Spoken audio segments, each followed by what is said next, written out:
Hello, my name is Dennis Daly, and I'm an interviewer for the Public Library of Cincinnati and Hamilton County. And today I have the honor of interviewing Mr. Jack Payne on June 19th, 2007 at the main library, and our camera operator today is Doug McGee. Thank you, Mr. Payne, for agreeing to do this and come here and tell your story. And we were talking a little bit off camera. I want to get to a lot of those stories about during the war, but I usually like to start off by asking if you could talk a little bit about where you were born and how you came to grow up and actually join the service. Okay, I'll do that quickly. I was born in Wichita, Kansas, but I only lived there when I was 2 years old. Then we moved to a town between East St. Louis and Belleville, and my dad was a designer of airplanes, and they were built a plane even to sell for rehearsal, but Boeing went out of the plane, although my dad helped fly it. He was a pilot in World War I. That's where he met my mother, who was French. Okay. That's a whole other story. And then the Depression came, of course, and my dad, who was the chief engineer at this aircraft company, was out of work, and he was out of work for 3 years. But while he was out of work, he'd go out in the morning looking for a job. He still had a car. He'd come back and beep his horn, and then he'd work on his inventions. He was an inventor. And he invented, you know, the automatic nozzle you fill your tank with every time you get gas? He invented that. Oh, really? That's why we came to Cincinnati. He had patents on it. The guy that wrote the patent was probably out of work too, but anyway, he was hired by Ohio Pattern Works, and they worked on this nozzle, had it just about ready to go, and OPW was sold to Dover Corporation. And he came in one night and said, 7 lawyers have come, and they said my patent is no good. He was supposed to get 10 cents for every nozzle that was sold. Wow. So I would have been ruined with money, yeah. But anyway, and he said, I can't fight 7 lawyers, and well, by that time I was just ready to start medical school. Okay. And the first day I went there, somebody said, well, you need a job with room and board. And I said, well, I'm living at home, so maybe somebody else does. I didn't even know who it was, but I recognized him. I went home that night, and my dad said, we're moving to Dubuque, Iowa. I'm going to build a better nozzle. So whoop, I went back and found him. So that's a whole other story. I ended up with the best job in medical school, night morgue attendant. And the 3 of us got room and board and $100 a month, which is a good job for medical school. But anyway. Were you at medical school at UC? Cincinnati, yeah. Okay. Yeah. Well, we'll go then. The way I got involved in the service, I was 17 years old when I finished high school, and somebody told us if you joined the enlisted reserve, you could finish the semester of college you were in when you turned 18. Well, I knew I wanted to be a doctor, and so right out of high school, I went to summer school to pre-med, summer school, and my birthday was October 14th, which is Eisenhower's date of birthday, by the way, and the college at UC started in the end of September, so I was able, when I turned 18, October 14th, I was able to finish that semester, so I got a year of pre-med in. Okay. And then in February, when that semester ended, I went in the Army. And what year was this? This was in 44. 44, okay. Yeah. 43. Yeah, 44. And went over to Fort Thomas. The 3 of we buddies went over. One of them was 4F. They said he had something wrong with his heart, a heart murmur. That guy's still alive and never had any trouble with his heart murmur. But anyway, took the test and they said, "Oh, you got some good grades. What are you going to do?" I said, "Well, I want to be a doctor." "Oh, that's great. We need corpsmen. You're going to be going to Camp Cook, Chicago, and become a corpsman." I said, "Gee, that's great." So we could come home in the evening. I came home and told my folks, "I'm going to be a corpsman." By then they were back in Cincinnati. Anyway. And then 2 days later, we got on a train, and after a day, I said, this train is not going to Chicago. It was heading southwest. And we ended up 3 days later, Camp Roberts Infantry Training Replacement Center, in the middle of beyond Fort Worth, in the middle of it was freezing when we got there, and it was totally hot when we finally finished our basic training. So anyway, I was in the infantry. Then, so you were promised to be a corpsman, and then you were just in the infantry. Infantry. Yeah. And that didn't really bother me that much. And then after basic training, we went to Louisiana, where they were forming the 63rd Division, the Blood and Fire Division. And we were a bunch of green guys, and then there came in a whole bunch of sergeants, corporals, They had been Air Force cadets who thought they were going to be pilots, and they decided they needed infantry instead of pilots, so they were in the 63rd. So that's the reason that I went in as a private, and when I got out of the service, I was a private first class. And the only reason I got to be first class was somebody said that Eisenhower at one time said there could be no plane privates in Europe, they all had to be first class. But whenever I was doing the job of a sergeant, in fact, my best buddy was Sergeant Thompson, but anytime somebody got sick or shot or whatever, they had people with that rank to fill it. It didn't bother me. I mean, it didn't matter what it was. I just did what they told me. Somebody said, do what they tell you and don't volunteer and you get along fine. So after Louisiana, after that was formed, that took, let's see, that took until the fall, getting that division formed and everything, the 63rd Blood and Fire Division. And then we went overseas, worked our way up there. We left Thanksgiving and finally went up to the East Coast and took a nice Italian boat they had seized, the Saturnus.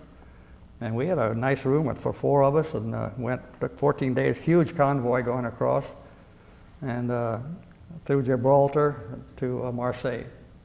And then the fighting by then was up north. And, this was the late fall of '44 that you got over? We finally got in combat on the 1st of January, '45.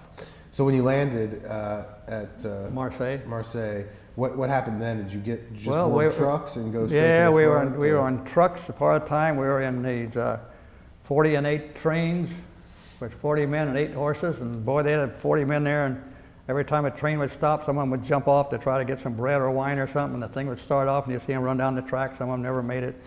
It was an interesting trip. Took a long while. When I passed through Dijon, where my mother was born, I had an aunt there, and I got my evening off to go find her, and I found her. And I looked terrible because it was raining and some snow, but I finally found her. And one thing my mother said is, be real. She's very prim and clean, so be all dressed up. Well, I had mud up to here and everything, but took off my boots and rang her bell, and we had a great evening with her and saw her. Then went on. And now, did you speak French? Because my mother was French, right? And my maternal grandmother had come back. See, my dad didn't marry her. He wrecked in 7 airplane wrecks, and he had been in one, and they were housed in her home, 2 of them, and he fell in love with her. But when he wanted to get married, she said, "No way! All those pilots get killed. She's not going to marry a pilot." Her husband had been killed in the World War, and this is her only daughter. So my dad came home. He loved to fly, and he flew in Roosevelt Field, another bad crash. But anyway, he was flying down on the border of Mexico, and then he get a telegram from Grandma saying, either marry the girl or stop riding because she's not eating and she's going to die. And so he wired back. He was resigning from the Air Force and went back and married her. So you were fluent in French when you were... Yeah, we spoke French at home all the time. Okay, so that really must have helped you out. Yeah, it really helped a lot. So you passed through this town when you visited Dijon, yeah, and then we got up in the Vosges Mountain, and the road, this snake road, and there was snow and ice, and for some reason I was a wireman, but I also was a driver, so I also drove the Jeep. We had a Jeep, no top on it, but a windshield, and we got up to where we were going to dig in, and the lieutenant said, "Jack, we forgot something down at battalion headquarters. Go down and get it." And this was at night. And it was dark, and there was all blackout, you had little lights. And so I slowly went down this curvy road, and I made one turn, and that old Jeep started sliding to the left, and all of a sudden, it turned, and I crouched down. I couldn't get under the steering wheel, hanging on the steering wheel. The thing turned over once, turned over twice, and then stopped. And it was upside down on top of me. And I thought, well, there are little places in the front where you can get through, So I thought, well, I could dig out of here. I wasn't hurt. But I couldn't get out. And then some guys came running. "Anybody in there?" "Yeah, I can't get out." Well, somehow I had fallen out of the thing on the second turn, but when it fell down, the back part of it was over me. It hadn't been scratched. You had to pick up the corner of the thing. They dragged me out, put me on a stretcher. I said, "I'm okay," but they took me to the aid station. Then I guess they got the Jeep turned back over frontwards. The only thing wrong with it was the windshield was gone. Oh, yeah? So they kept me about 3 hours in the aid station. When I finally got back, it was time to move, But they said, you can't drive. I couldn't drive for 2 or 3 days, so the lieutenant had to drive this Jeep. and it was like sleeting and snow and cold, and I was in the back seat trying to sleep, and he was just swearing up and down. There's no windshield of the thing. And that was that was a time when we were convoying in a convoy, and it would stop and then go and stop and go, and then that's when we saw these goons, we called them, dressed in white and with white turbans. They were North Africans, but we were kind of mixed in with the French First Army. I told you, for a while we were assigned to the French First Army. Then for a while we were assigned our regiment to the 3rd Division, and then I guess we became our own regiment. But there was all of a sudden, well, they had guns there. There was a gun in place. Once in a while they'd shoot the other direction somewhere up. And then all of a sudden somebody said, "Where'd the goons go?" They were nowhere there. We didn't know. And all of a sudden the shells started coming in. And that's when, boy, two Jeeps ahead of me, whingo, hit that Jeep. And we piled out of the car and waited a while, no more. As I recall, we got back in the Jeep and nobody even really, I don't know if there any aid men saw those fellows or not, but I doubt if any of them survived. But after that, we kept a good distance between the Jeeps. But the lieutenant was still swearing about I learned a lot of language in the Army. He was still swearing about the windshield being down? Yeah. Even after the shells Yeah. hit? You had mentioned real quick before we go on with your story that you were a wireman. Can you explain a little bit about what your duties were to do? Well, they taught us how to use a radio and the Morse code and stuff. That was in basic training. And when the infantry was being formed, and they had a little thing you could sit on, and one guy would crank this thing to get electricity, and then the other guy would. Those things hardly ever worked. But I can tell you the time it didn't work was when I got the Bronze Star. We'll get to that. Get to that later. So you our job was the communications radio, and basically we strung wire. Okay. Because that radio was basically didn't help any. And you would just, if you could, you'd put them up if you could. But when you're, like I told you, when the Germans are there firing down the road, and they always did it at night because during the day it wasn't safe out there. So you generally laid them on the ground. And then. What did the wires go between? Did they go between the radios? No, it had nothing to do with radios. They go between our company, but we were on the outpost. Okay. And to the headquarters, we were back farther back. So they would just go straight into somebody's headphones, or? Yeah, you could actually, you had telephone and had a wire, Okay. like a telephone wire. Gotcha. Okay. But when we were in combat or something, you had no chance to climb up in trees or try to just string them on the ground. And every time a tank would come along, and every time I'd turn off the road or something for fire, they'd chew up those wires. So you were continually having to try to repair the things that get communications. So now tell me about, so you're in the convoy now, you passed the shelling. Is this right before you got into combat for the first time, or? I already was in combat before then, in the Vosges Mountains, yeah. The Colmar Pocket was a little place there just next to Switzerland. And the Bulge had pretty much, that was in December, I think. I'm not sure that even spilled over into January. We started, between January and February, we were up here in the Colmar Pocket. And we were already in combat from the very first day. I told you, the kitchen, our first day in combat, we were up in the Vosges somewhere, and a shell came in and hit our kitchen. And I think they must have captured, I don't know how they captured some people, but the next day, German planes flew over and they threw these pamphlets down and said, "Welcome 63rd Division. You left New York such a date, and you passed through Gibraltar to Marseille, and you've been in a convoying up to where you are, but it's going to be your blood and our fire." A little piece of paper like that. And I had one of them, but when my stuff all got stolen, I lost it. But that was kind of exciting. And then, as a result of our kitchen being hit, we had nothing but C rations and D rations to eat. C rations were 2 cans. One of them had meat or soup or whatever, and the other had cookies and coffee and cocoa and sugar, and that was about it. So you had to open those things up, and we did have a can opener on your knife. You had a kind of a can opener. We lived on those things for about a month. And the 3rd Division, we were right mixed in with them, and I told you, for a while we were assigned to the 3rd Division, and that's when we got the presidential citation. I'll talk about that later.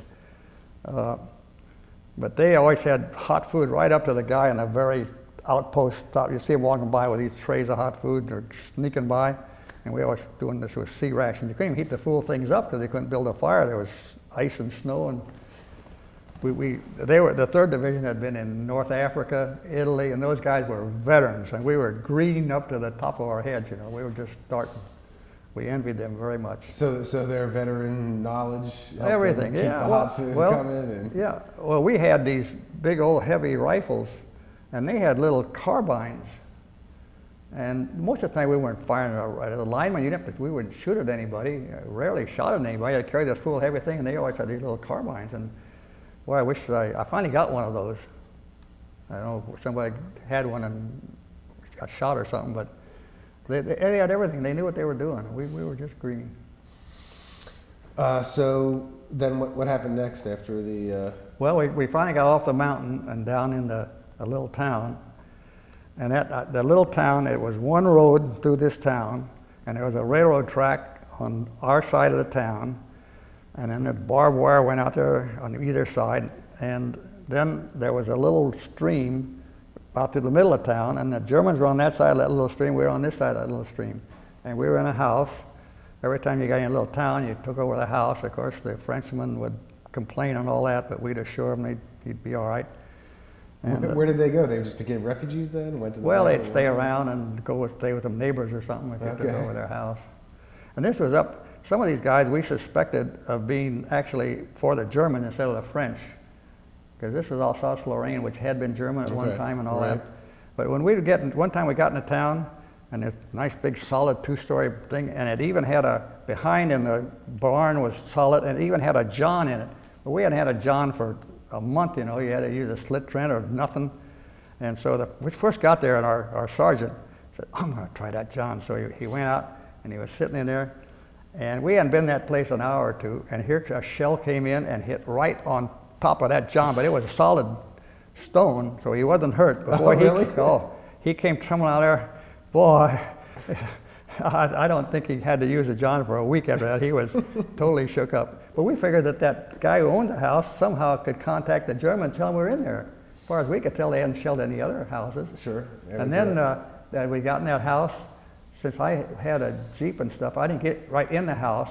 So everybody got in first. They went upstairs. They had beds up there. And took all their stuff up there. Well, by the time I got there, that was all full. So I stayed down, and they had a room there. And my stuff was still out in the Jeep. I think everything I carried on my back I could take off. But this sergeant's stuff was down in that room, and somebody found a little stove. I forget what they call them there. A little stove like this, and it ran off a diesel fuel or gasoline. We thought, and they had a stove there. Of course, there was no heating. I mean, they found the stove outside, so we hooked that thing up, and we needed something to feed it with, and somebody got a jerry tin of gasoline and got it on the wall and got the thing, and it looked all right. And somebody said, well, should we light it? Who's going to light it? Payne? You got some matches? Well, you did get matches because you got cigarettes and matches, you know, in your cigarette. I didn't smoke them, but I had some, well, I'll light it. I lit the thing, and it really started going, and then a little drop out of that can came down, and boy, that flame went right up the top, up to the bottom of that upside down jerry tin. And boy, the flame we piled out of there, and the flame was just a sheet of flame in that room. Wow. And my equipment wasn't in there, but the sergeant's equipment was in there, and I think the lieutenant had some in there too. And finally it burned itself out, the last one, boom! And I guess the lieutenant said, who lit that thing? So he didn't like me very much. And is this the same lieutenant that had to drive without the windshield? Yeah, that was the same guy. But he was a first lieutenant. He must have had some problems because he was highly ranked to be in charge of us, and nobody liked him anyway. And but the stuff wasn't burned completely. It was just kind of singed, and he didn't lose it all, but it was in pretty bad shape. And but apparently you didn't use gasoline in those. You used diesel. I don't know, diesel fuel, or I don't know what you used in them. But we didn't know. Kerosene, maybe? Maybe kerosene, yeah. But we didn't know where we're getting kerosene. Somebody had to go out and swipe a can of jerry tin full of gasoline to get it going. Lots of experiences in there. But then we got down out of the mountains.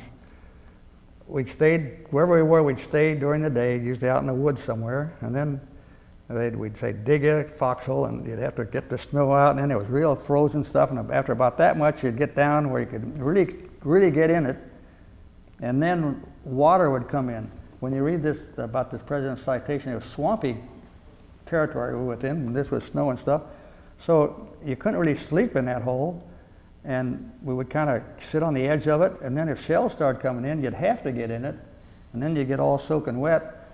We were. And this is the winter time too. It was winter. Oh, it was cold. Yeah, it was for January and February. And and then you'd no sooner get the hole dug and get soaked, then they say we're moving out. Well, you make about 3 moves during the night, and then during the day you'd hunker down. One time, I told you before, we got assigned to the French Army, I think French First Army or something, and that was when I told you about the goons and stuff. Mm-hmm. And let's see what was I going to say. I lost track of what story I was going to. You're moving out a lot, moving around. Yeah, moving around. Okay. Oh yeah. Well, we finally got into combat, and we were in a woods, and there was an open field, and then the Germans were on the other side, and there were 7 French tanks, and these must have been from World War I, because they were little bitty things, had little guns that went out of them, and they said, all right, now stay back in the woods, and our tanks are going to sweep the field and make sure and start pushing, then follow them. Boy, those tanks no sooner got out in that field than wongo. The Germans had these big 88s, you know. Mm-hmm. They could use them for artillery, or they could put them right down and use them like a rifle. All 7 of those tanks were hit. Sometimes the French, when it would come out of them, a flame. Sometimes nobody came out of them. All 7 of them were destroyed. We didn't move out of those woods. Lieutenant, we're staying here. But it was so sad, and then it's an interesting point that the French First Army you were attached to, was this de Gaulle's? Was it de Gaulle's army that he was? He was still working with the Americans, still doing it. Yeah. Okay. You would think that they would have been equipped by American equipment though. But they were still driving these. Those were American tanks. They were the most pitiful things I ever saw. They were just almost like toy. If you ever saw one of the German tanks, they were big old things. They had a gun that went from here to that window at least. I mean, that was a big gun, that 88. They could use it for anti-aircraft even. Also, the 88s were attached to the tanks. Yeah. I knew they talked about 88 millimeter guns, but I didn't know that they had those on the tanks. Oh yeah. Wow. Well, we assumed that's what they were, 'cause that was bad. So you were showing me beforehand your Bronze Star. Can you tell the story of how you got that Bronze Star? Yeah, we were down in the flats, and we finally got into this little town. Now, are you still in France at this point? Yeah, we're still in France, see. Although the bulge was to our left. Now, I'm not sure if the Americans had won the bulge and pushed the Germans back over the Rhine or just to the Rhine, but this Colmar pocket still had Germans in it anyway for us. And we got up in this little town. And I told you the first bad story. We took over a house, and the house had and this little town, I guess I don't know if I told you before, but it had the railroad tracks behind it, and then a little stream, and the Germans were in that part of town, we're in this part, just a one-street thing. And during the day, they'd fire their machine gun down that street, and they'd lob some mortars in, and they always lob mortars on the railroad tracks. So any wire we'd get in would be knocked out during the day, and then during the night, we'd sneak out and fix it if we could, because there are all kinds of wires. You had to find one you could talk to the guy here, and then you'd have to find one where you could talk to the guy there, and you splice them out. Sometimes you had to splice it 4 or 5 times so that you could, get who of them that would meet. But then during the day one time, once again, German, their Burt guns were behind us. And I guess the sergeant was with us. It might have been the lieutenant, might have been with us, I'm not sure. This guy was the first lieutenant. And he said, boy, I think we're surrounded. What should we do? And so we had these little radios. Nothing, nobody answered, wouldn't work. So finally, I said, well, I can try to fix it. This was during the daytime. And I said, it's not good. Well, I could go along the ditch, and there was a ditch there. So they put a white sheet on me over my helmet and hung down, and there was a ditch along there, and I just crawl along the ditch, and I'd follow a wire that I could talk to them, and I'd splice it up and go a little, till I finally got to the railroad tracks. There was a whole mass of wires there, and I finally found one. I couldn't stay in the ditch because I was just kneeling there, and I found one where I could talk to my lieutenant here, and one that I talked to where it was on the other end, and I was splicing it together, hunkered down, and a mortar hit, I'm not sure how close, but it was about from here to you, because the thing, it hit my helmet, blew my helmet off, knocked me over backwards. I didn't have a scratch, but I was really shaken up, and when I finally came to and knew what I was doing, I was still holding that wire that I was splicing together, but it had been clipped out here and clipped out here. But the thing had missed me, because I guess it had gone up and over, I don't know. Well, when I finally gathered my wits, I got them, well, I had to find another wire and stuff and got them all split together and got them talking. And I got back in my little ditch and got back in. And when I finally got back, I asked the lieutenant, well, did he talk to him? He said, yeah. That was a French First Army behind us that had some German burp, we call them burp guns. See, our machine guns went dut, dut, dut, dut, dut, dut, dut, and theirs went brr, brr, brr. So you knew right away when you had a German. So they had captured some German machine guns and were testing them out? Yeah. And you thought they were the Germans behind you? Yeah. And that's where I told you, I was starting to tell you about this too. When we're in that house, at night we stood guard. And there was a guard out there, and somebody, they'd wake you up, I think it was every 2 hours. And I had to go out and relieve this guy sometime in the middle of the night that was out there. And I was up, and there was a guy standing in the door of the house we were in, because where he was a barn, and where I was going to relieve him. And I mentioned something to the guy that was standing behind the door a little bit, went past him, and just as I got to almost out through that door, and all of a sudden the guy came running right in towards us. And boy, that guard behind, I had my rifle over my shoulder, I couldn't have used it if I would have wanted to. Whango, he fired, whoo, and I heard the helmet fall off. That guy that I was supposed to replace had panicked when he heard this brup, brup, brup guns, and he came running in, and the guy behind me shot him. And he was gone. So he died of friendly fire, so-called friendly fire. Yeah. Wow. So I went on out to my post shaking, and there was no more blurp. I don't remember, there might have been a few blurp guns, they weren't that close. Finally came back in the morning, there was this guy, he was dead on a doornail, and they took the body away, and they took the guy away that shot him, he was gone, and nobody said anything more about it. But that was, boy, I was lucky he didn't shoot me, because I remember my ear was ringing for quite some while after that. He must have just gone right past me. Then we got down, finally got down on the Rhine, and this, I don't know, this kind of long. You want to read this, or how much time we got? So, how much time do we have? Plenty? This is a presidential citation, which the presidential unit citation presented by General Harris to the 254th Infantry Regiment. That was ours. Participation in the Colmore Pocket Closing Wins Award for the 63rd DOEs. Now you got to remember that at that time, the 254th Infantry Regiment was assigned to the 3rd Division. Now how all that reason, because this is mostly about the 3rd Division, but we were in that at that time. For its valiant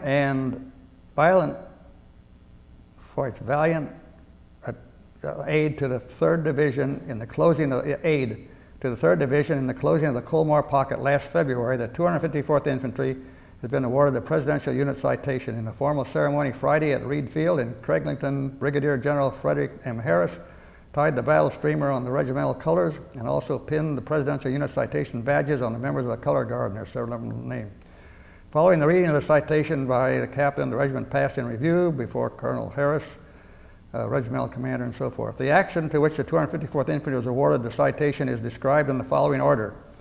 The 254th Infantry Regiment, fighting incessantly from the 22nd of January to the 6th of February, 1945, in heavy snowstorms, through enemy-infested marshes and woods, over a flat plain crisscrossed by numerous small canals, irrigation ditches, unfordable streams, terrain ideally suited to the defense, breached the German defense wall on the northern perimeter of the Colmore bridgehead, and drove forward to isolate Colmar from the Rhine. Crossing the Fecht River from Gumer, Alsace by stealth during the late hours of darkness, 22nd of January, the assault elements fought their way against mounting resistance. I was in part of this, but I can't tell you which part. Reaching the river, a bridge was thrown across but collapsed before armor could pass to the support of the 30th Infantry on the far side. Isolated and attacked by the full German Panzer Brigade, outnumbered and outgunned, these valiant troops were forced back yard by yard. Wave after wave of armor and infantry was hurled against them, but despite hopeless odds, the regiment held on tenaciously to its bridgehead. Driving forward in knee-deep snow which masked acres of densely sown mines, The 3rd Infantry Division fought from house to house, street to street in the fortress towns of the Alsace Plain. Under furious concentrations of supporting fire, assault troops crossed the Colmar Canal in rubber assault boats during the day, seized large quantities of booty, slashed through the Rhine-Rhone Canal and the Rhine toward Neufbrich and the bridge. Synchronizing attacks, the bridge was seized, scaling medieval walls by ladder. One of the hardest fought, bloodiest battles in the war. The 3rd Infantry Division annihilated 3 enemy divisions, partially destroyed 3 others, captured over 4,000 prisoners, inflicted more than 7,500 casualties on the enemy. In addition to presenting the 254th with the Presidential Unit Citation Streamer, General Harris also tied the Combat Infantry Streamer on the regimental colors. During the ceremony, music was provided by the 63rd Division Band. So we had a part of that, but the main part was the 3rd Division. Then we got down to the Rhine River, and there was the, the Siegfried line on the other side, and the Maginot line was on our side. So we occupied that Maginot line. Okay. And there were rats about this long. I mean, they were big buddies all through those places. And What was the Maginot Line like? well, it was all these cement things, and they had tunnels there, and the big rooms with big thick walls, and you could tell where some of them had been crumbled, but it was still a Maginot Line. The Siegfried line was also still there, but that was towards the end of the war by then. That was in March, I think, and the war ended in May. But what happened was, well, one thing happened since the lieutenant who finally started to like me a little knew that I had an aunt in Paris. So I got the first pass from our outfit after a couple of months of combat to go to Paris. That meant riding an open truck 2 days to get to Paris. Then we had 3 days in Paris and then 2 days back, so it was 5 days. But I did find my aunt, and she lived on the 5th floor of this apartment, no elevator, and she didn't know she'd ever see me again, so she walked me all over Paris. I mean, for 2 days we walked from the Louvre to every bit of town, and she was a little thing and trumped along, and I was in good shape. But we'd get home and I'd be about whipped, and then I'd have to walk up those flight of stairs, and she'd feed me, then I had to come back down, and we were bunked in someplace, the whole outfit, and then we'd get off during the day. So when I finally got back, and they were still in the Maginot Line, I was really sick, and I told the lieutenant, I said, oh, I'm really sick, so he sent me to the aid station, and they looked at me, gave me some aspirin, sent me back, and I said, I can't do anything. I just found a dark hole there in one of those big cold rooms. I just spent the day, the next day I'm sick. 3rd time he sent me there, I was sitting there, and we were in terrible disrepair, our clothes and everything. Here came a guy inspecting this aid station, and he was dressed up, and he had boots up to here and shiny stuff, and just as he walked in front of me, I vomited, and it hit right in front of him and splashed up onto his boots. He went around, who's that man? And oh man, I'm going to get court-martialed for this. And he said, what's the matter with him? Oh, we're going to evacuate him, he's very sick. So I get evacuated. So they took me in a truck back to and the first place we got to, they had an aid station or something. But the sergeant said, or corporal, I guess, said, take off your clothes. So I took them off, and he said, boy, are you lucky. I said, lucky? I think I'm dying. I don't feel, I'm really terrible. He said, well, look at you. You got the jaundice. Well, you know, we'd been wearing gloves and everything, and we never took the clothes off. I didn't even know I was as yellow as I was.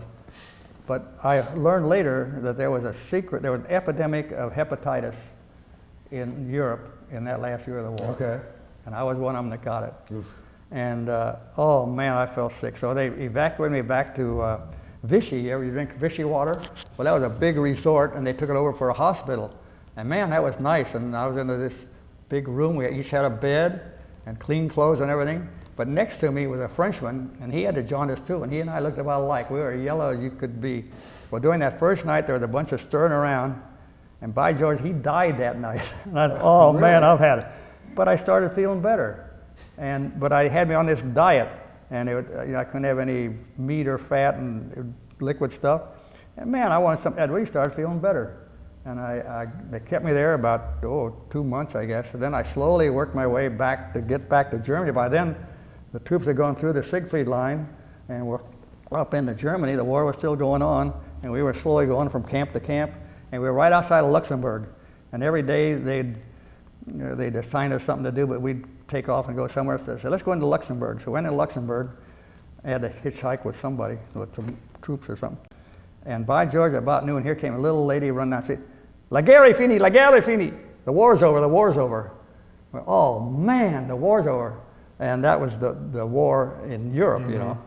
And then we said, we better get back to camp. For some reason, we thought they'd probably take roll or something now the war was over. So we hitchhiked, we got a ride on one of these big flat trucks that carried those jerry tins of gasoline to the front. And we were packed on that thing, and there were no rails on them to hang on to. And every town they'd go through, they'd stop, and the Frenchmen would offer us wine and all that kind of stuff. And I didn't drink, but it was amazing. I thought, and then the French were firing guns out of this Maginot line to celebrate, and there was actually hunks of pieces of metal falling around. I thought, man, we didn't have our helmets, so we just had our caps on. We didn't have a helmet. This is going to be something. We're going to be killed on VE Day. And the back of French. But we made it back, and they didn't care where we'd been or what we'd done. And when I finally got back to Germany, I hadn't gotten any mail from the time I'd gotten sick and went to Vichy until I got back about 2 months. And I found the mail clerk, and I said, hey. He said, who are you? I said, I'm Payne. Where's my mail? He said, I've been carrying 2 duffel bags full of your mail for weeks. I finally sent it back to the hospital in Vichy. Oh man, no mail. I started getting letters from home, but finally those bags found their way back. And some of them had boxes of cookies and stuff, all powder, but we devoured it. I had 151 letters. Wow. And I told the lieutenant then, I said, you're not going to see me for 2 days, I'm going to read my mail. And I spread it out between by dates, you know. I had about 51 letters from my parents, and I read them one at a time, you know, from the oldest to the newest. I spent 2 days reading all that mail. And these guys came and devoured all my cookies and everything we had, but they were kind of powder. But there's some good stuff too. But that's one of my good memories. But then the other thing that happened, we were there in Germany. 2 weeks out of 3, we were doing live maneuvers out in the woods. Guys were getting hurt. I guess a few got killed. Now, is this after the war? Yes, after the war. You were doing maneuvers still? Well, yeah, we're going to Japan. See? Going to Japan, that's right. We were all set to go to Japan. Okay. That's why I mentioned the Suez Canal. So you were basically back in basic training for the assault on Japan? Well, we were just in training period for the assault on Japan. Yeah, the rumor was, and I'm sure it was right, that we were going to go to Marseille, Suez Canal, some island off of Japan. This was in August, and land on Japan. So that was, and the convoy was right there, ready to go the next day or two. And for some reason, on what actually turned out to be VJ Day, yeah, that was it. Everybody was celebrating, and I woke up with a bad bellyache. And I thought I was just from celebrating and drink. Everybody was drinking who knows what, but I drank about 10 Cokes and stuff. That's all I drank. Well, it turns out they said I had appendicitis. So I had my appendix out on VJ Day. And that day, they kept you 10 days in the hospital. But by the time I got out of the hospital, the convoy had been filled with high point soldiers, and you needed 151 points to go home. I only had about 51 because I hadn't been there that long. So it was going to be months before I could go home. But when I finally got out of the hospital, the guy looked at my paper and said, you know, you're still with the 63rd Division, and they're down by Paris on their way home, but you can't go home. Okay, I said, but you got to join them because they got to send you somewhere else. So I get in the bus and trucks and got down to Paris, or we're in the railroad station at Louvre, and by George, a bunch of American soldiers there, and we all had our big duffel bags. And one guy said, you know, they're serving meals up on the second floor. Why don't I'll watch your baggage, and you go up and eat and come back, and I'll go up and eat. So we did. We put the baggage down there, went up, he came back. It was gone. Oh, but luckily, I had taken my papers with me, and that's about all I had. But I had a nice Eisenhower jacket. I put that in there. Anyway, that's all I had, but I had my papers. So I finally got out to where the 63rd Division was, and the guy said, what the hell are you doing here? You can't go home. I said, yeah. But I ended up, instead of going back to Germany, I ended up in France, in Reims, France. And there was a repo depot camp, and they had German prisoners.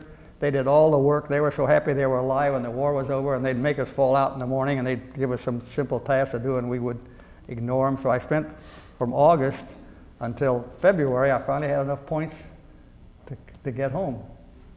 But that worked out February fine. 46, huh? You were in France until February 46? All the time I was in France, so I could speak French. I would translate for all these guys, and I was still a wireman. I had a truck. We went out and did some wire. I remember one time somebody gave us a whole truck full of food, and they said, "Payne, get rid of this stuff. It's going to spoil, and we don't know what to do with it." So they just said, "Get rid of it." So I thought, well, so I asked some French lady. I said, "Does anybody really need food?" She said, "Oh, there's an orphanage up the way." And I drove up and gave them that food. You would have thought, they thought I was an angel from God, I'm telling you. They had practically nothing to eat, and they had all this whole truck full of, I don't know what all it was. I said, "It's yours." They couldn't believe it. But that was part of my experiences. So that's about it. And I got home just in time to start the second semester of my pre-med, went to summer school. In those days, you could have 3 years of pre-med before you went to medical school, so got that. And the GI Bill was the best thing in the world.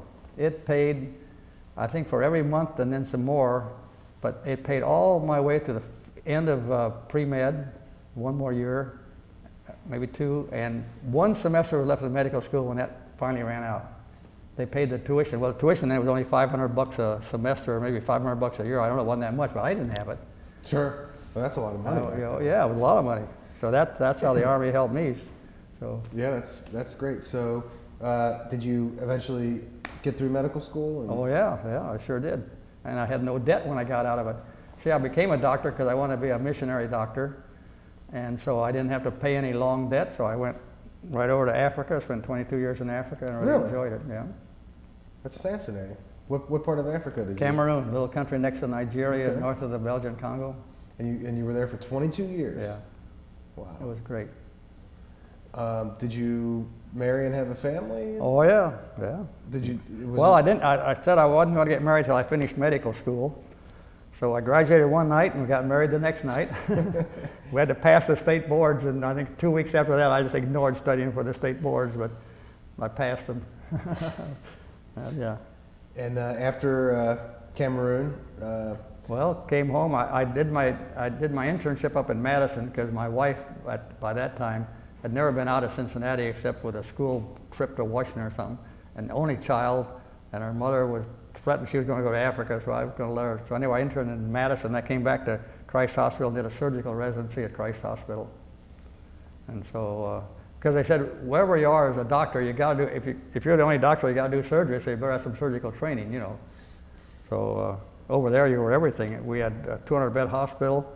There should be 2 doctors at all times because it was they had 5 hospitals in Mission, but this was a central hospital. And if there were 2 of them, you could do it because you had 7 clinics beside. If you had 3 guys, you were in heaven. If you had only 1 guy, you were really working. But the Africans have been trained, even though they had not even grade school education. They could do a lot of basic surgery. There's nothing magic about surgery, you know. It's a cut and tie, and they were trained. It's amazing. We did 5 tables in 1 operating room, and we'd do 30 cases in the morning. I'd do my big cases, and they could do the hernias and the fibroids and stuff. And these medical students come out, they'd say, "Boy, where's your infectious ward?" We didn't have any infections. Heck, the Africans, they were immune to all anything you get infected with, and there could be something gross or something. They couldn't believe it, that we didn't have any infection. But we did. It was great. The only reason we came home was our kids had to go to Kinshasa in Zaire, what was Congo then. We only saw them at Christmas and for the summer vacation. My wife said, "That's not fair. We had 4 kids, but we had 3 of them there at the time," and so we came on home and stayed. And that's it. Now, just a couple of other kind of questions that have come up. Since you were a medical doctor, were you a surgeon? Was that your specialty? I was my basic training, but if I was the only doctor, I was also a pediatrician, an obstetrician, you name it. Was there at any time a worry that you might get drafted during the Korean War as a doctor, or no? No, well, I never even thought about it. I don't know if I was eligible. I always served my time, I thought. Okay. I guess you could have been, but nobody ever tried me. I never got any papers. Well, that's a fascinating story. Is there anything else that you can think about during the war, or anything you wanted to talk about? No, I'll tell you, you hardly knew that even the guys that you were with, you knew their first names, and that's about it. There's one guy knew Sergeant Thompson. I don't know what happened to him, but see, when I got sick and ended up in France, I didn't know anybody, and They were just there, and if they got shot or evacuated, they went. You were really on the edge of exhaustion most of the time. Because you couldn't sleep very well during the day, and your action was during the night, and there wasn't any. You weren't fear. Most of the stuff went over our heads. These artillery guys would be shooting at each other, and if you're up far enough to the front, you know, when we had the little ground fire stuff, but it was you just were tired. Tired. I remember I had regular underwear, long underwear, khaki pants, some other kind of cloth pants, and khaki pants on that. You had an undershirt, a shirt, and a sweater, and then this field jacket. I mean, we were really bundled up. It was cold, yeah. And once in a while, they would issue some new underwear. Well, heck, there's a lot of work to get all the way down to that underwear and back up again. But for the rest of the clothes, for a month or two, I don't recall getting any new clothes or how they ever got washed. We just did what we could. And we were. Did you ever pick up stuff from guys leaving it around, or? That's how I got my little carbine instead of a rifle. Somebody I guess he got injured or something, and I found the thing. There was no, he had nothing to hide. I mean, you know. Sure. I don't know, I don't know if I even ought to bring this up. People wonder when you're living as a soldier, what about homosexuality? Heck, I didn't even know what a homosexual was. Well, I knew what it was, but the only thing one time when we were in Louisiana, our sergeant, he had girlfriends he was only a sergeant, but he had ladies that he would take out and stuff. And one time a guy had a brand new watch, one of our guys. I said, "Hey, where'd you get that watch?" "Well, Sergeant so-and-so, I don't remember his name, gave it to me. Just ask him." Well, it turned out that guy, he was gone after about a week, but he apparently was a homosexual and would, I don't know. But that was never, except on pass, I guess, people thought about sex, but you were too exhausted to even think about that. I don't care if you were straight or gay or what. But, exhausted and hungry, I bet. Yeah, you just got along. Boy, coming home, we were on a Liberty ship. I'll tell you, when this Italian ship, and this was in February. I got sick the first day. That little old thing, it would get up on a wave, and then the propellers would go, pong, it would come down. We were in the big hold of the thing. There were about 500 bunks in there. They were 5 high. You could barely get between those bunks. And I got up on the 5th bunk, and I was just sick. And I tried to go up and eat 3 times. This was 15 days. And a big long line. By the time I got to the front, I'd be so sick I couldn't even eat anyway. I got crawl up on when they call a lifeboat drill, I just rolled over against the wall. I said, if they want me to throw me overboard. I was hoping, and the rumor was that those Liberty ships broke in half, and some of them did actually. I was hoping that thing would break in half. I was so sick. I must have lost 15 or 20 pounds on the way home. Wow.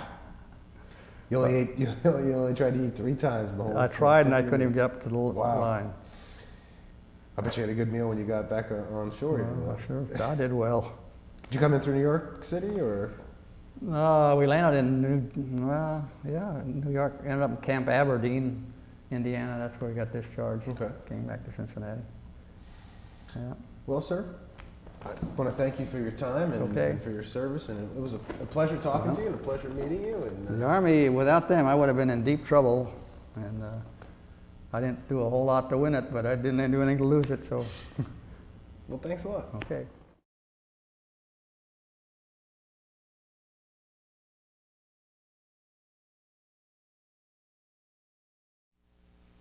Hello, my name is Ray Hughes, and I'm the interviewer for the Veterans History Project on behalf of the Cincinnati Hamilton County Public Library and the Veterans History Project in Washington. We're located here for this interview at the Twin Towers on Hamilton Avenue in Cincinnati, Ohio, along with Brian Powers, the representative from the Cincinnati Hamilton County Public Library. And we have the pleasure and honor today of interviewing World War II veteran, Dr. Jack Payne. I'd like to introduce myself to you. Dr. Payne, I'm Ray Hughes. And I went to Hughes High School, named after you. Wasn't named after me, but I went to Hughes High School also. I'll refer to you as Dr. Payne. Is that all right, or Jack, or how would you? Just Jack is fine. Okay, all right. Jack, if you would tell us the year you were born and your birth date. October 14th, 1925. And I share that birthday with President Eisenhower was also, Oh, but I outlived him. Yes, you did. Well, happy birthday. Thank you. Yes. And where were you born? Wichita, Kansas. I see. And what were your parents' names, Jack? Amos, Oliver, and Suzanne, I forget her middle name, a French name, Goussery. She was French. He met her when he was in War One, and they didn't have barracks yet, so they were put in private homes.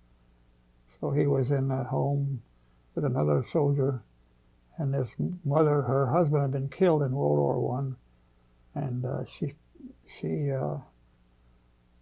ran things, and she was a good friend and took care of us. Your mother or her mother?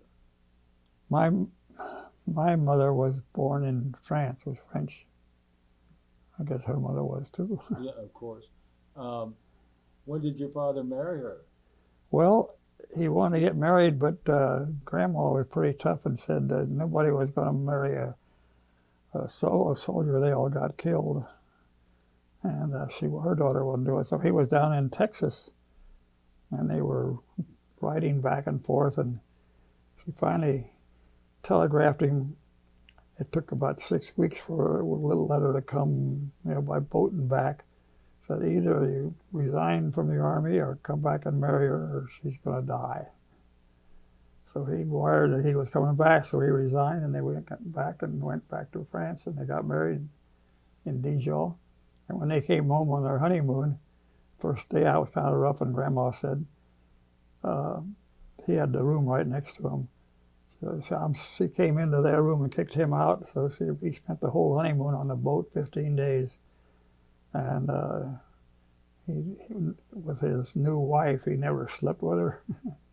So he brought his mother-in-law back here with him? Yeah, well, she insisted on coming. She said she'd go back to France, and I think after 5 years or so, she went back, and then she said, I'm really an American, so she came back and lived with us the rest of her life.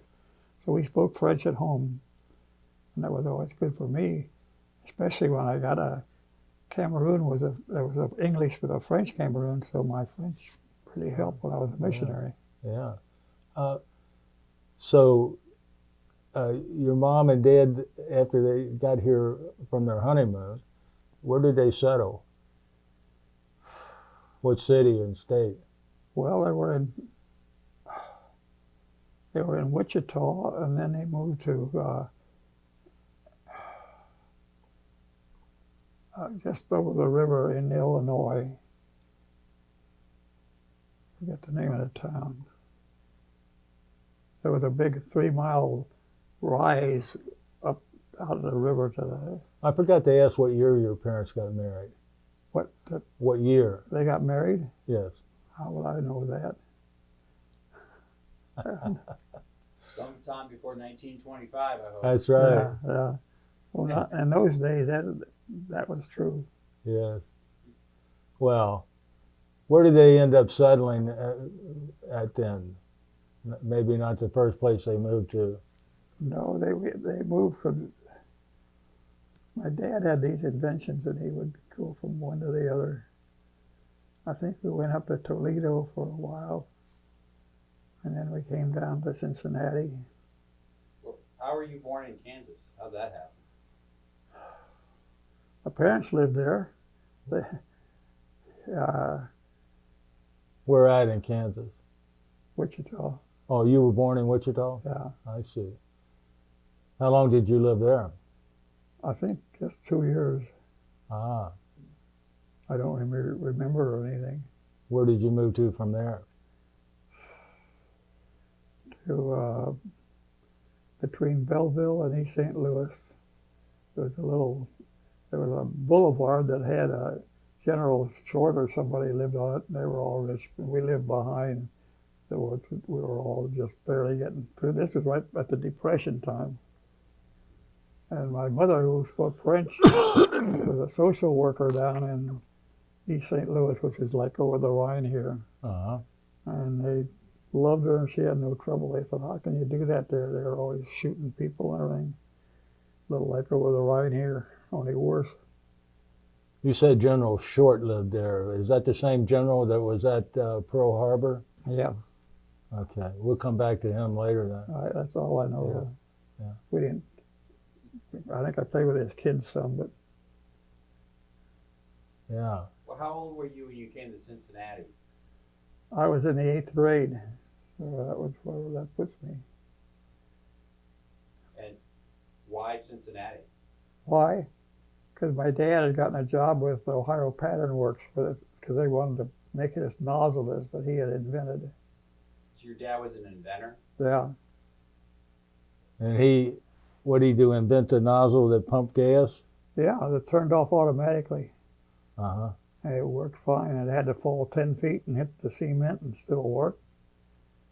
And then one night he came home and said, these 7 lawyers came and said my patent is no good, so I can't hire anybody to fight them. So we moved up to Detroit, I think.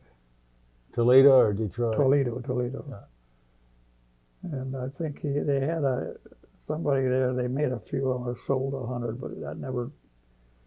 OPW, they were the one for the country for a long while. Yes, they were. Yeah. Well, so when you came to Cincinnati, you came here in the 8th grade. Right. And what school did you go to in the 8th grade? Do you recall that? Kirby Road. Kirby Road. Yeah. Yeah. We lived in Northside. Ah, yes. And then after grade school, what high school did you? Hughes. Hughes High School.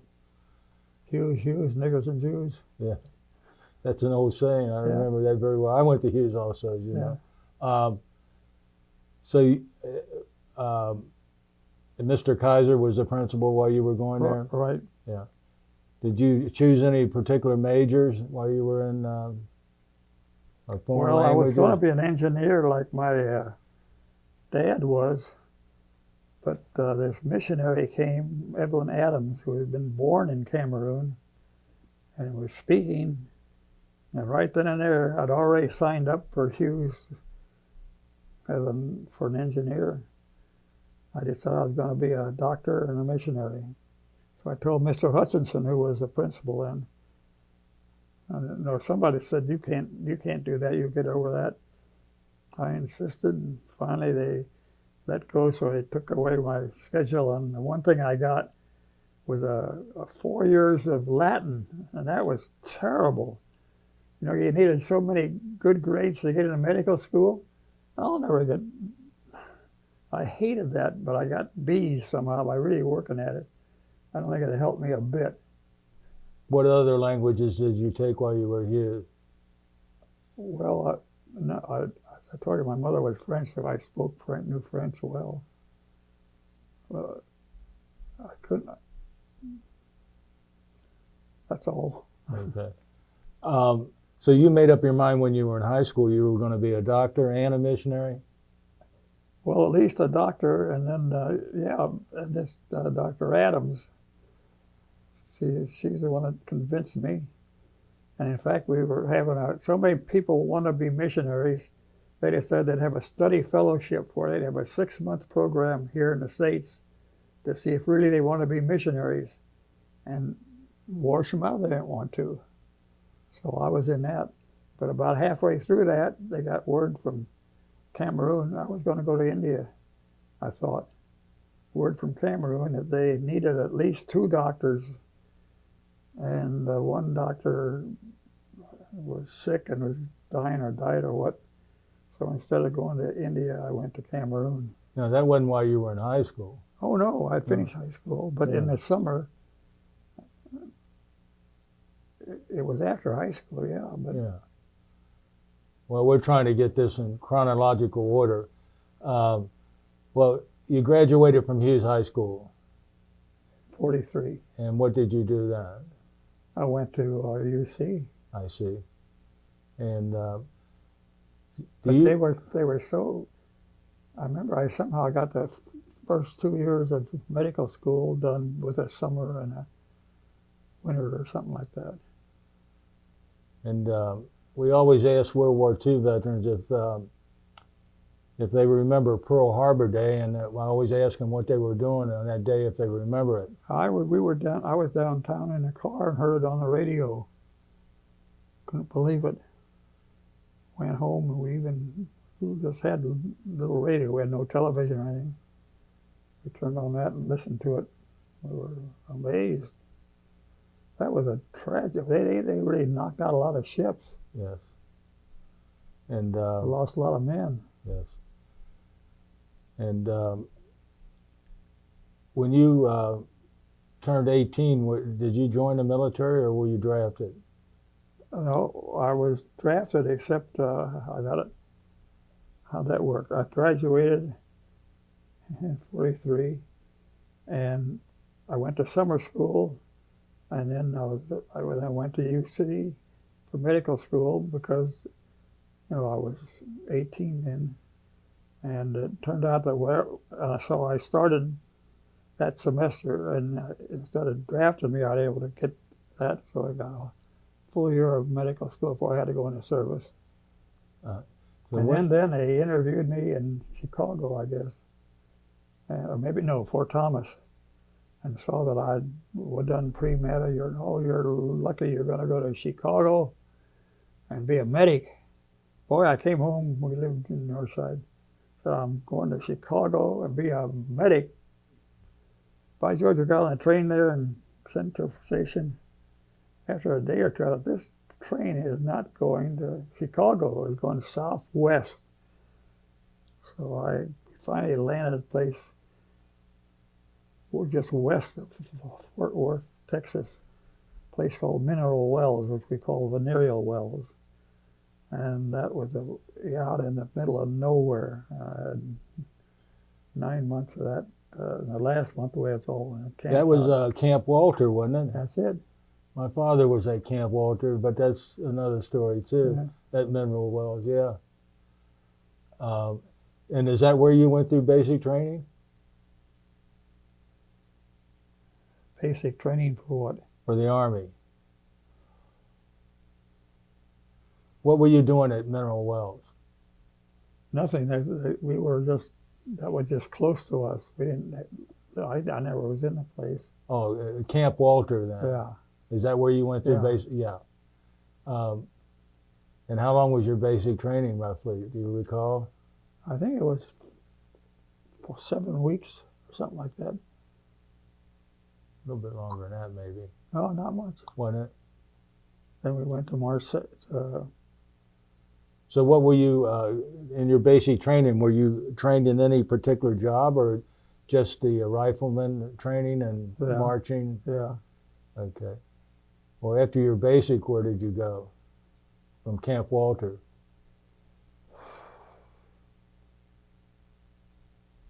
We went down to a camp out of New Orleans. I know the evenings guys would go in New Orleans, find some girls, and come back with G-string gonorrhea. But I couldn't do that at all. But that was it. And so that's roughly, this is 1944, isn't it? You remember, what was the date you went into the Army at Fort Thomas?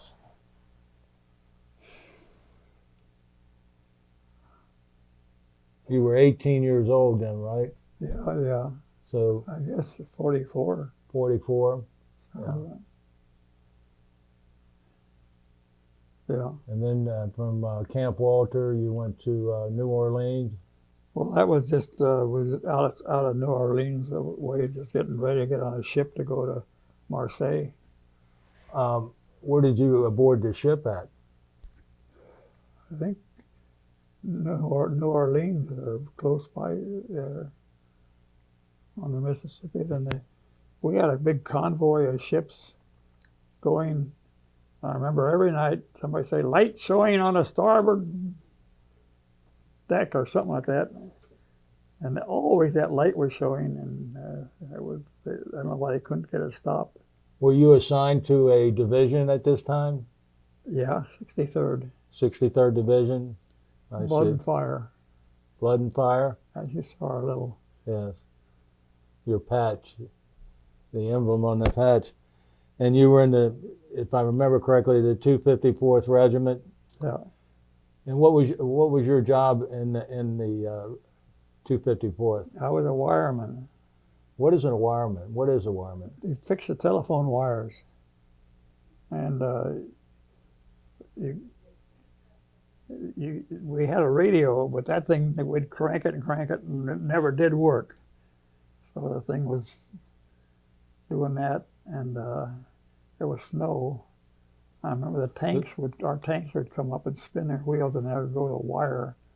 So we were fixing it, and the Germans knew we all had it. We couldn't. It was a narrow bridge or river or something, so I knew just where to shell. I think I told you the one night I was daytime. There was German machine gun behind us. So the lieutenant was all nervous because the Germans were on the other side of this little river. We were just we were just maybe one house.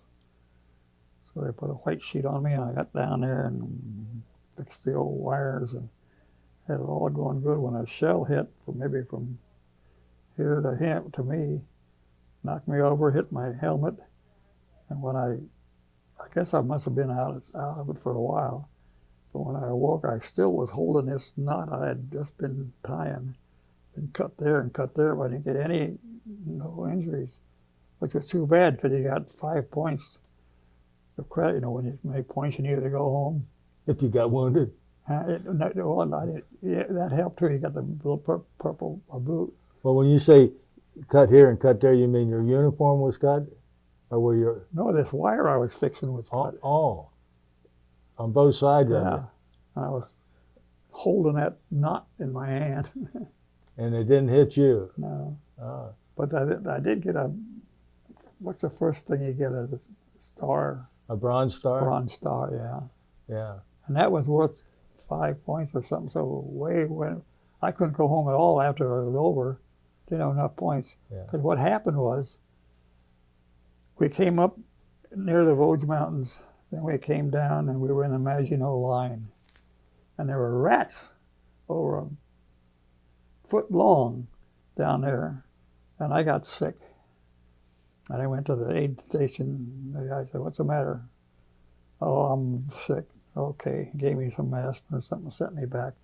I just went back in the back of the Maginot Line. I went in twice. The third time he said, "Law, I guess you better evacuate you." So they did. And when I got to the first place, they said, "Take your clothes off." Took them off. The guy, "Boy, are you lucky?" I said, "Lucky? I really felt sick." "You're lucky. You got jaundice." "What's that?" "Yellow fever." "No, jaundice. I'm jaundice." Well, as it turned out, I did get hepatitis. So I got transferred out of that ward down in a big hotel down by Marseille.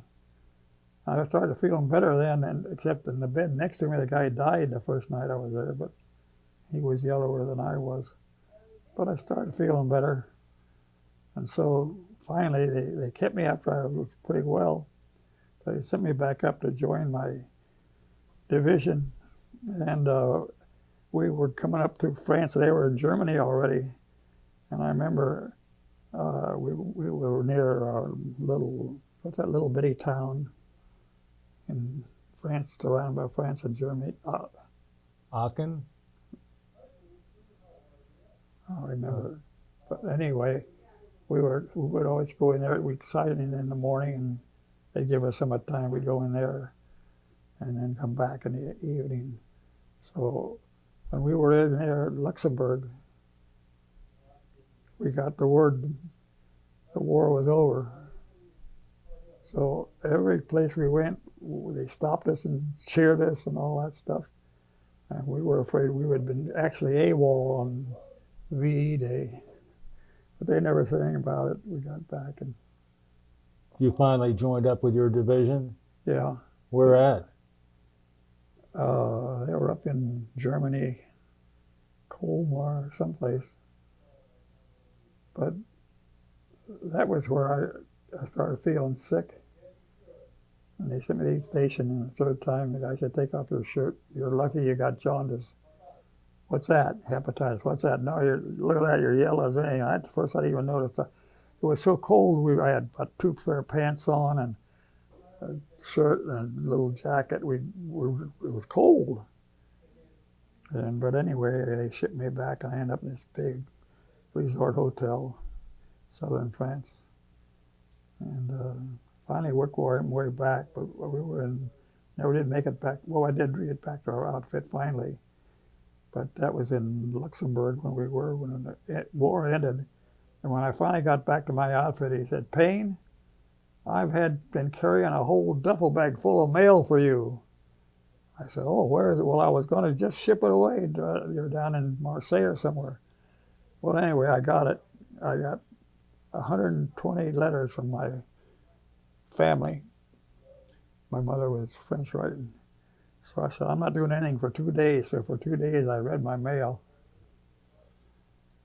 Did your mother write to you in English or French? Old French. Yeah. But parler français, it's like a second language for me. Yeah. So after those 2 days of reading the letters, what'd you do? Well, they told me to keep out of trouble. Do the least amount. Oh, I also drove a truck, and we had to pick up these ladies that worked, maybe 10 of them, and I was the driver of this truck. I remember one time the road was icy and everything, and I didn't go very fast, but I came to a pretty sharp thing, and boy, I turned, that thing just kept going straight, and I had the wheels all turned. But it went straight out in this field about 20 feet or so. And it stopped, it was stuck there. No way to get that thing out. And finally, a bunch of guys came, 10 of them from somewhere, and pushed me back up on the road. And I was able to go on and pick up my ladies, I guess. What were the ladies doing for a living? What do you mean? Well, they were used at our camp. They had a big camp there, and they did the cooking and washing. Civilians. Civilians, yeah. I see. Yeah.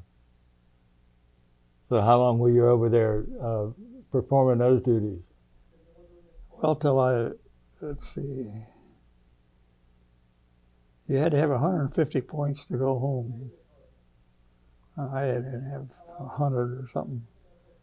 So I ended up in Reims, France, where I drove this truck around to pick up the ladies, and the rest of the day I'm not sure what I did, if anything. They just couldn't get us all home at the same time. Right. Didn't have enough ships and stuff. Boy, I got on a Liberty ship. Daggone it, if I wasn't sick for the whole 10 or 14 days it took to get home. And that little thing would go up out of the water and then come down. It was kind of stormy. Where did you board the Liberty ship at? What town in France? Boy, you're asking me questions.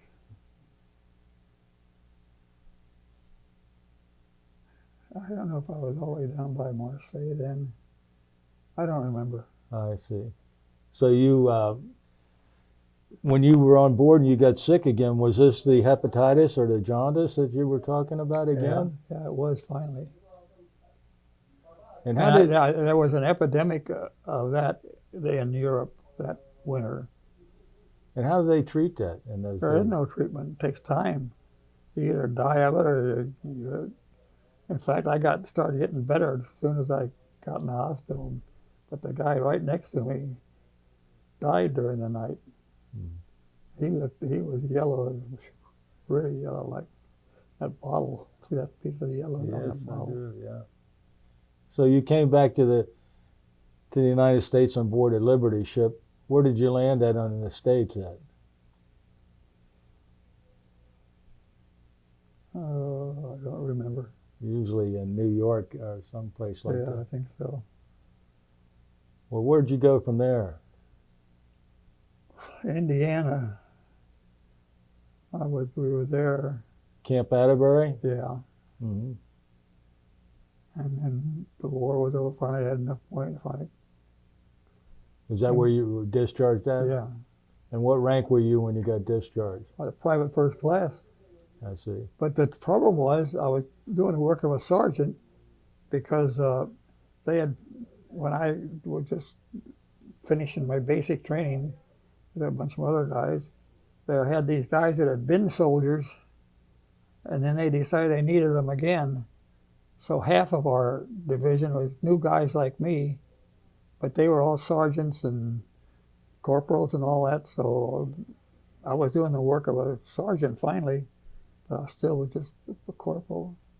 Didn't bother me any, because I didn't get paid as much. But Oh, no. So you were discharged at Camp Atterbury. yeah, right, And then where did you go then? Did you come home to Cincinnati? yeah. And where were you living then in Cincinnati? With my, I lived with my parents And where was on that the at? north side, The north side? on Haight Avenue, opposite Parker's Woods. Uh-huh, yeah. And did you start back to school then, or what? Yeah, At UC? yeah.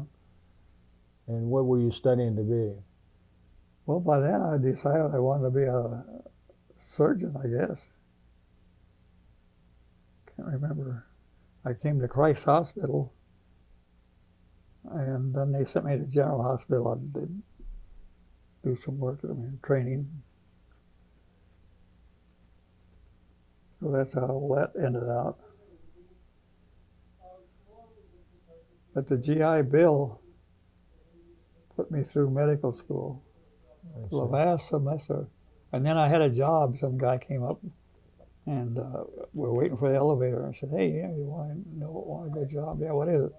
Well, you told me. And I would be the night morgue attendant at General Hospital. So I had room and board and $100 a month. And I think there were 2 of us that alternate nights off. So when I graduated from medical school, I didn't have any big debt. Because even in those days, after they got through medical school, they had to not only live off this and that, but they had this big debt they were trying to pay off. It was bad, but I didn't have that. So you had a degree, you were a physician at that time? Yeah. Okay. Somewhere along the line, I thought that you were a dentist. Oh, no No. way. Uh-huh. So your first job then was at the Cincinnati Morgue at General Hospital? Yeah. I see. And how long did you continue doing that? Well, till I finished medical school. I always said I'd not get married until I graduated. I graduated one night and got married the next night. And when did you meet your wife, and where did you meet her? Well, I knew her in Northside. She belonged to our young people's group.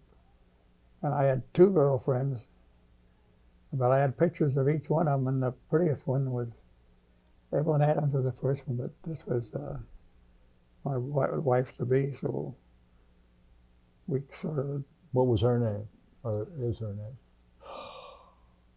Your wife. Yeah, I know you're saying that. I don't remember. Her husband was a bakery salesman who would take a little truck around and sell goods out of his truck. Uh-huh. So you graduated from medical school and you got married the next day, you say? Yeah, And where'd you get married at? North Presbyterian Church. North Presbyterian? Yeah. I still go there. I'm one of the oldest ones that still goes there. Yes. Yeah. Probably am the oldest. And where did you set up medical practice at? I never did have a practice as a medical. At Christ Hospital, I was a house physician, and that was only for half the day. And the other half, I was studying. I don't recall exactly, but it really worked out financially. I didn't. All the guys that were graduating with medical degrees, they had this big debt they had to pay, and I didn't have any because I was also a night morgue attendant and didn't have any, didn't have to pay any room and board or something. You know, I was fed and housed. Well, who paid your college tuition? The GI Bill or what? Yeah, GI Bill. Uh-huh. Finally ran out in the last semester, but by then I had saved enough. I got that okay. And when you and your wife got married, where did you live? Where did you move to then? First, we lived in a little apartment down on, if it wasn't Coleraine Avenue, but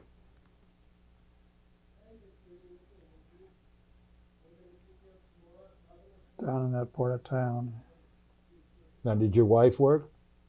Yeah, What did she do, doctor? she was a social worker Oh, I see. in ping pong. That was like over the Rhine in East St. Louis. I don't know why they call it ping pong. So you were on the staff at Christ Hospital, Yeah.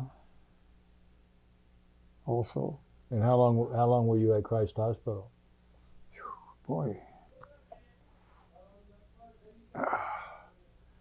Well, until I let's see.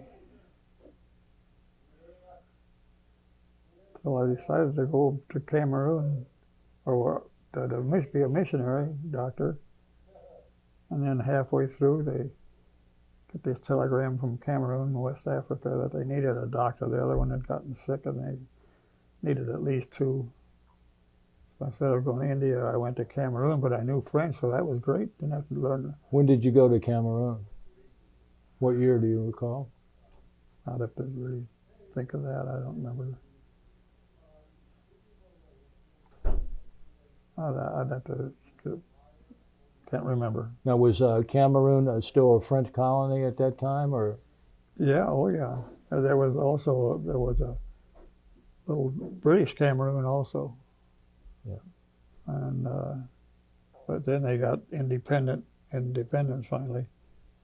They had Muslims were on the top of the Cameroon. We were in the rainforest, and the Muslims drove cattle down to sell for meat. Then they'd hike walking. So you'd go along this dirt road, and there's a whole turd of beef standing blocking the road. You just had to wait till they got them out of the way till you could keep going. But And what were you doing as a missionary doctor in Cameroon? well, we had a 200-bed hospital. We had to have at least two doctors. In the morning, I'd first make the rounds and see how things were. And then 3 days a week we'd do surgery, and they'd have that lined up for me. Well, 2 days regular surgery, and the Wednesdays we did cataract surgeries. And they loved me for that because the people had a stick 8 feet long, and a kid at the front of it, they'd be on the back of it. And when they finally could see that kid could go back to school, so I was helping two people. And well, you know, those people that you haven't been blind, but when you're blind and then you see, that's a miracle, you know. Mm-hmm. I didn't even have glasses for them. I could get some glasses, but they were all, you know, my glasses aren't going to help anybody else. The only glasses would help would be ones where they could read with. So I had some of those, but most of them didn't know how to read, so that all worked out. It's amazing. Everything always did work out for me. Good Lord was with me. There's no question about it. How long did you stay in Cameroon? About 20-some years. 20-some years. Yeah, we'd come home every 3 years. Other places they had to wait 5 years, but this was the hardship in the forest. Well, it wasn't any more a hardship than the other ones, but I didn't argue with them. So we came home every 3 years, and I worked at General Hospital, one of them, and at Christ Hospital, and I'd work on a different specialty each time. And you, So I was pretty well trained in surgery. uh-huh. Loved it. And you saved a lot of lives over there to the natives. Well, I'm sure. Oh, yeah. And you were there 20-some years. Was your wife with you this whole time? Yeah. She taught school in the English down there. We had a hospital down the hill. They had a school the mission had started, and she taught English. Was the native language there French? No, the native language was Bulu. It's only those that had education that knew French too. And what was the language called again? Bulu, B-U-L-U. Bulu. Makatawana on Bombabut. You're a good man. Thank you. And the educated ones spoke French, Yeah. Yes, I see. But now they want to die and be married in their village. So, but they also want to go to the big town where there were jobs and everything. They could raise cocoa, and that's what the only economy they had there in the rainforest. They had cocoa gardens. So they could make it on that, and in town, what they do to earn or work, I don't know. But they all wanted to come back to the village and be buried in their own village because they thought the spirit stayed around that. They probably had it right, I don't know. Uh-huh. Very true. And Then I had 25 supporting churches here in the States. So every time we came home, I had to visit each one, preach, and then on the Monday usually show slides, tell them what it was like. And I didn't have to raise any amount of money. I was paid with but I did raise it because I told them they would just, if they wanted to support me, they would just send the money to the home place. And I don't know how much money I was making or how much I saved, but we were all happy. and this was a Presbyterian church that sponsored this? Yeah. I see. 25 way up in Midland, way up into Michigan, and I'm all of course I had a car, and so I earned it, but I didn't have to worry about how much I was earning. So. You and your wife were happy doing what you were doing, helping people. We had an interesting thing. We used to have at least 2 doctors on it at this big hospital with 200 beds. And one of them somehow was left, and I was alone. And my wife, who hadn't had any babies yet, got pregnant. And so she goes into labor, and we had no x-ray working. The only way you could tell how things were going was to listen to the fetal heart. And she was about 30 hours in labor and worn out. The baby and the fetal heart started slowing down, speeding up. So I ended up doing a cesarean section on my wife.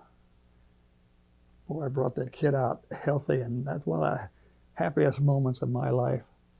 And that girl is now a nurse, and her husband is a doctor, Children's Hospital professor there. So that worked out. And what year was your first daughter born there, or your daughter born there by cesarean? Well, she's 50-something now.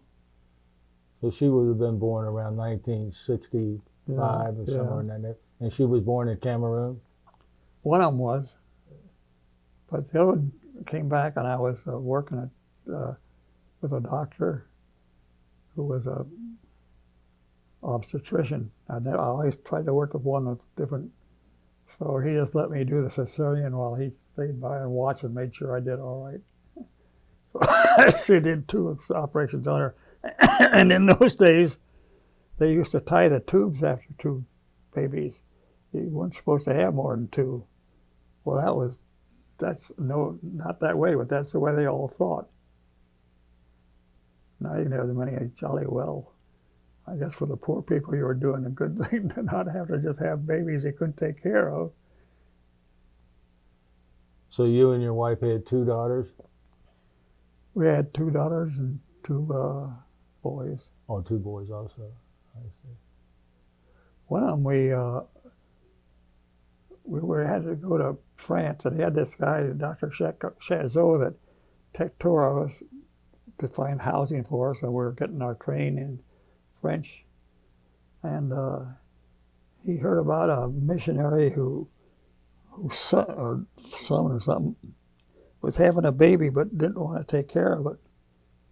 I think it was up in Germany or something. But anyway, he arranged us to adopt this kid. So that's how we got our first baby, who I was just with this morning. He's here in town. And you adopted him in Germany? Well, through the embassy. Uh-huh. Yeah. So he could either be a German or an American. Yeah. But he could kind of, when we came home, somehow he got the papers switched, so there's no problem. He was American. Mm-hmm. And what was your wife's name? I forgot. Carol, no, Ruth. And Ruth was from Cincinnati? Yeah. Where did you meet her at? In North Church. North Church? We had a real good youth group. I see. And so you spent 25 years over there in Cameroon? More or less, yeah. Yeah. What did those people over there in the villages do for a living besides raise cocoa? No, nothing. Well, they every day the ladies would go out with a kitty on her back and a basket of food for the food. She'd go out and get the food to cook and get home in time to cook it for supper. And then for breakfast, they ate whatever was left over from the evening before. Were your hospitals full all the time? Yeah, pretty much so. Oh, yeah. Did you have to perform a lot of operations there? Well, I could do 5 in the morning because somebody could open it while I was making the morning rounds, and they'd be all ready for me to. We gave a lot of spinal anesthesias. We had ether, but that would be too much of a hassle if they couldn't do anything else. But most of them we did on a spinal. So they'd have that one ready for me, and while I was doing that one, they'd fix another one ready. So I just change my gloves and do the next. Mm-hmm. And we did that about 30. Is that childbirth you're referring to now, or what? That's just any kind of surgery. But then we did eyes on Wednesday, as I was saying. They were really grateful. But they all were. They all wanted surgery, and a lot of them had fibroids that were really not big enough for doing surgery. So they'd be very unhappy if I wouldn't operate them, but we couldn't do that. We were full with what we did with people that really needed it. When you came home from Cameroon, did you go to work at any of the local hospitals? Always did at Christ Hospital. I see. And then I was a house physician in the morning, and in the afternoon we had to go visit all these 25 churches that were our supporting churches. And we kept busy, and the kids got some schooling here at home. Mm-hmm. That was the main reason they'd want to come home. And they all did all right. They did fine. Do you I'm thinking back now to the 63rd Division. Did you ever go to any of their reunions, the division you were in? No. Or stay in touch with anybody that you served with? No. I didn't hang on to that at all.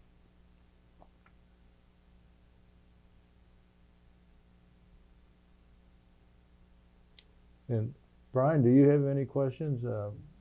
Yeah, if you would. When you were said you were a wireman, Yeah. so how did you get that assignment? Did you have a certain skill or something? Well, What was required to be a wireman? not very much training. It didn't all that complicated. You got to get the wire and talk to somebody there and talk to somebody that way and wire it up. And we didn't bother to go up a tree with him. You know, I couldn't climb it. I tried it once up a telephone pole. Boy, I got that up there, and man, that was slipped down. I killed myself. Once you start going down in those babies, you don't slow down till you hit the ground. I said, I'm not putting any more wire up. And I'm sorry, what was the wire for again? Just for communication. Communication wire, okay. Yeah, So did you have to run the wire a distance? yeah. Were people shooting at you while you were doing that? Not often. And We you literally tied the wires together. You didn't Yeah, use a tool or anything? you do it by hand, and then you tape them together. And that made the wire communication? Yeah. They're all two wires, you know, that go along together. So you had to do both of those. And then, Did you get much training to do that? no, whoever was doing it taught me. And he was retiring or something, so he showed me how. It's not all that complicated.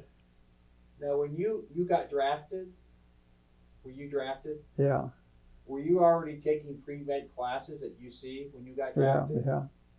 So they didn't find anything like working at a hospital or something for you? Wouldn't that seem like?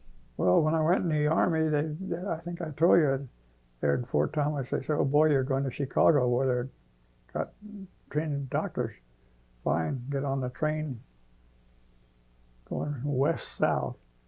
You never made it, huh? Never made it to Chicago. Camp Thomas Infantry Training Center or something like that.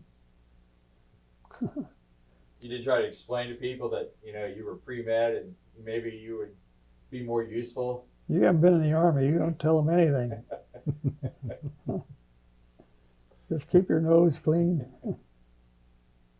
So when you came back and you went to medical school at UC, what did you end up doing as your residency? Just surgery, general surgery? Your residency? Yeah. Partly at Christ, mostly at Christ Hospital, and part of it at General Hospital. So you just did any kind of surgery that was required, I guess. Yeah. Well, when I was the only one doing it, you did what came along, what you could do. There are some that we just couldn't do. Well, I know, like ophthalmologists, they usually do cataract surgery, but you're not an ophthalmologist. No, but I learned cataracts are not all that complicated. So the doctor that was doing them before taught me how. We did do them. They do them with much smaller incisions now. We used to have to cut them half open and flip the cataract out, and then put in several stitches. Now I don't think they even have to put any stitches in after. They just make the microsurgery, make a little incision, go in there and suck it out. What was your operating room like? Well, it had 5 tables in it, the main operating room, and each table had this little nurse fixing it, and they'd prepare stuff for the next operation. And so I could just jump from one to the other. They'd be ready except for the main surgery. Did you have a lot of surgery where someone's life was on the line, that you saved somebody's life, like they were injured or something, or was it more general cataracts and things? No, we did general surgery, mainly. The cataracts were just sort of a side thing. We could only do 5 of those in a morning, or I couldn't. No. I forget the bulk of the question. Did you ever have like an emergency surgery you had to do on somebody? Oh, yeah.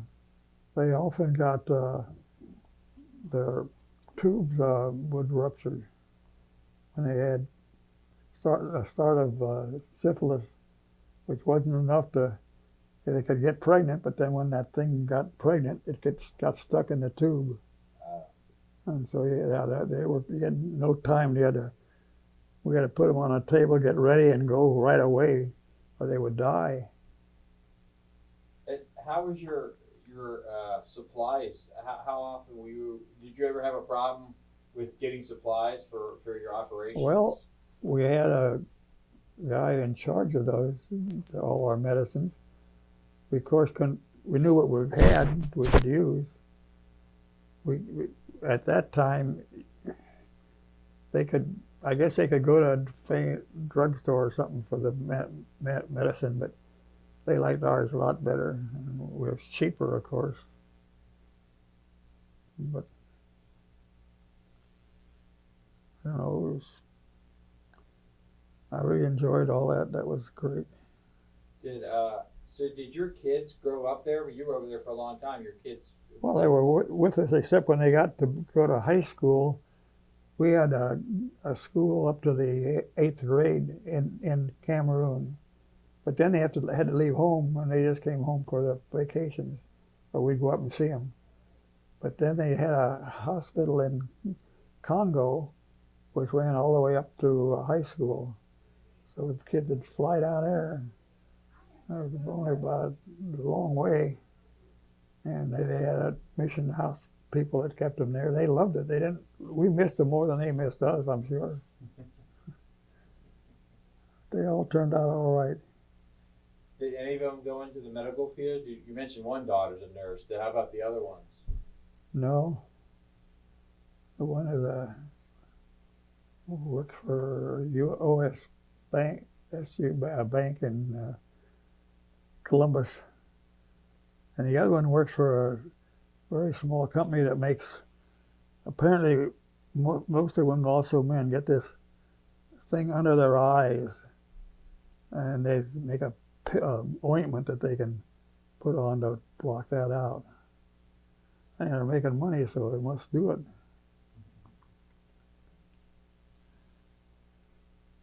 Well, how many kids do you have? 4. So.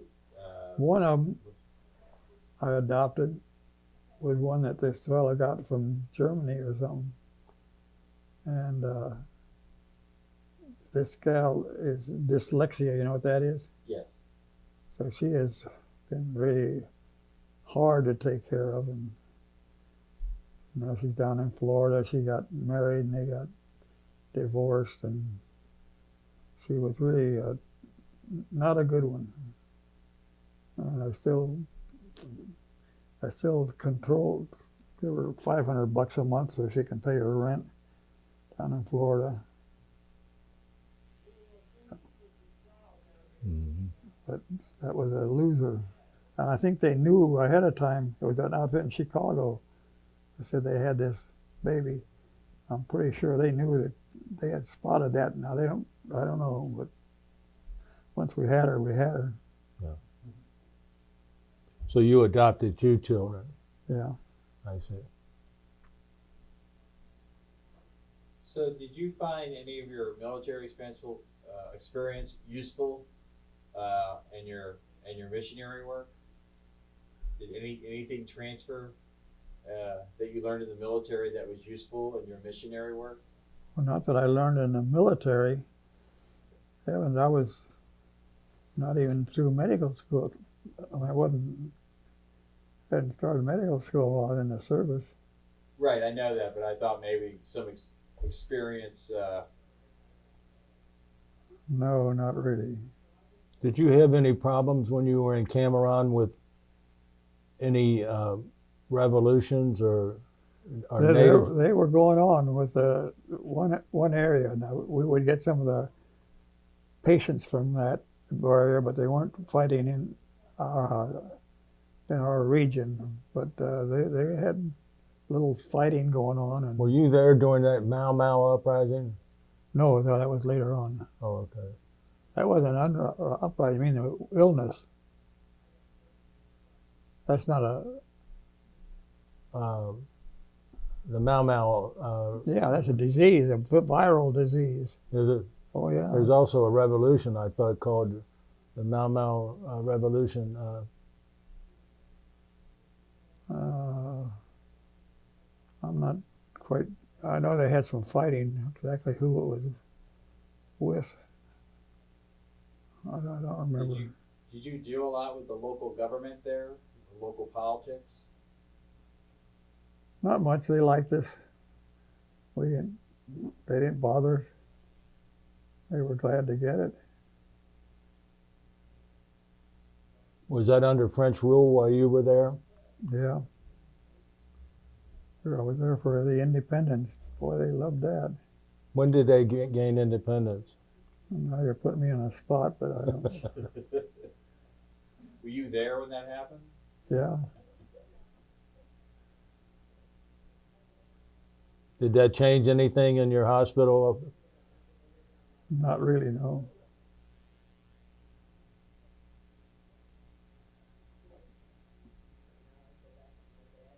You talked about, I guess, why you wanted to go into missionary work was when you went to a lecture. Yeah, probably. We don't call them. They were a preacher usually, a missionary speaker. Well, what was it about missionary work that attracted you? This one gal, Evelyn Adams, that had been born there and went there, and it just touched me. I don't know. And my folks were not happy that I was going to change this was just before I went in high school. And my dad said, let him do what he wants to do. So he went out instead of my mom. I don't think we asked, but were you an only child? No. You had siblings. Yeah, there were three of us, three boys. What did your brothers end up doing? One of them is with a small company that sells this stuff for the eye, and another one is a pediatrician, and he'll take residents from Children's Hospital overseas for 6 weeks or something so they could see what medicine was like overseas. Some of those guys became missionaries, I'm sure. But that wasn't the main object of it. It was just to get them wider to see that there is other problems. Mm-hmm. Did your father, did he continue to invent things the rest of his life? Did he Pretty continue much. He had a lot of... I can't think of other things he had, but yeah, he was always fixing up and doing something. He never really made any money on it. But we were able to, we lived through the Depression with my mom, the social worker. I I was young then, I didn't worry him.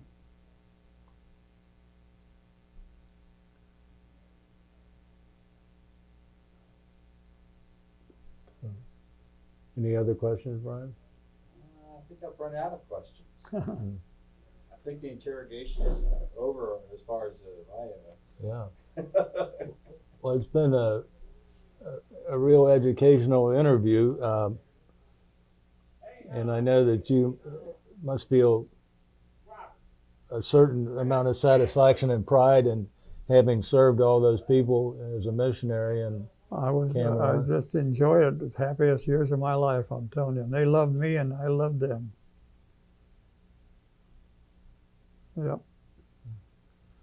Well, I want to thank you for the interview. Okay. It's been enlightening and very educational, and we thank you so much. And thank you for your service to our country and the military, too. Okay. Doctor.